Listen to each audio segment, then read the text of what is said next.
আসসালামু আলাইকুম বন্ধুরা, কেমন আছো সবাই? আশা করি সবাই ভালো আছে। আমিও আলহামদুলিল্লাহ অনেক ভালো আছি, তোমাদের দোয়া আল্লাহর রহমতে। তো গল্পের শুরুতেই দেখা যাচ্ছে যে একটা মেয়ে ভীষণ কান্না করতেছে, তাকে একটা ছেলে অনেক মারতেছে। আর সে কান্না করে বলতেছে যে ভাইয়া আমাকে মেরো না, আমাকে মেরো না, আমি কী করেছি? তুমি কেন শুধু শুধু আমাকে মারতেছো? আমাকে কেন এভাবে টর্চার করতেছো? আমি তো তোমাকে কিছু বলিনি, কেউ আমার নামে কোনো অভিযোগ করে না, তারপর তুমি আমাকে এভাবে কেন মারতেছো? তে মেয়েটার কথা শুনে বোঝা যাচ্ছে যে ওই ছেলেটা যে তার গায়ে হাত উঠাচ্ছে এটা তার বড় ভাই। সে বলতেছে যে তুই কোনো অন্যায় করস নাই, ঠিক আছে, কিন্তু তার চেয়ে বড় অন্যায় করেছিস। তুই কেন বিয়ে করিস না? তোর জন্য বিয়ে শাদী ঘরে দেখতেছি, তুই বিয়ে কেন বসিস না? তোর জন্য আমার প্রবলেম হচ্ছে, আমিও বিয়ে করতে পারতেছি না, আমারও তো জীবন আছে, ভবিষ্যৎ আছে। তো মেয়েটা এটা শুনে বলতেছে যে তুমি কেন বিয়ে করো না? তোমাকে কি আমি নিষেধ করছি? তো সেই মেয়েটা বললো যে তোর জন্য, মেয়েটাকে তার ভাই বলতেছে যে তোর জন্য আমি অনেক কথা শুনি, আমি কীভাবে বিয়ে করব? তোর জন্য কি আমি কথা শুনবো মানুষের কাছে? তাই গল্পের মাঝে এটা বলি যে মেয়েটার নাম হয়েছে সাইমা, ঠিক আছে। তা তার ভাই তাকে মারতেছে বিয়ে কেন করছে না এটার জন্য।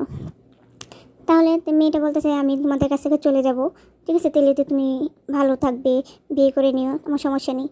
তো এটা বলে মেয়েটার ভাই প্রচুর মারতেছে মেয়েটাকে। তো এখান থেকে মেয়েটা মায়ের খেয়ে ঘর থেকে বের হয়ে মানে পালানোর চেষ্টা করছিল, যে পালায় যাবো যেন মায়ের না খেতে হয়, কারণ প্রচুর পরিমাণে তার গায়ে হাত উঠাইছে। তো এটা নিয়ে সে যেতে যেতে রয়েছে, তার ভাই তাকে আরও বেশি গায়ে হাত উঠাইতেছে। তার জন্য সে মার থেকে বাঁচার জন্য একটু পিছনে নামতে পুকুরে পড়ে গেছে। পুকুরে পড়ে যাওয়ার পরে তার ভাই আর সেখানে আর তাকে মারে নাই, সেখান থেকে চলে আসছে। এখন পুকুরের থেকে ওঠার জন্য মেয়েটা সাঁতার কেটে এই সাইডেতে ওই সাইডে উপরে চলে গেছে।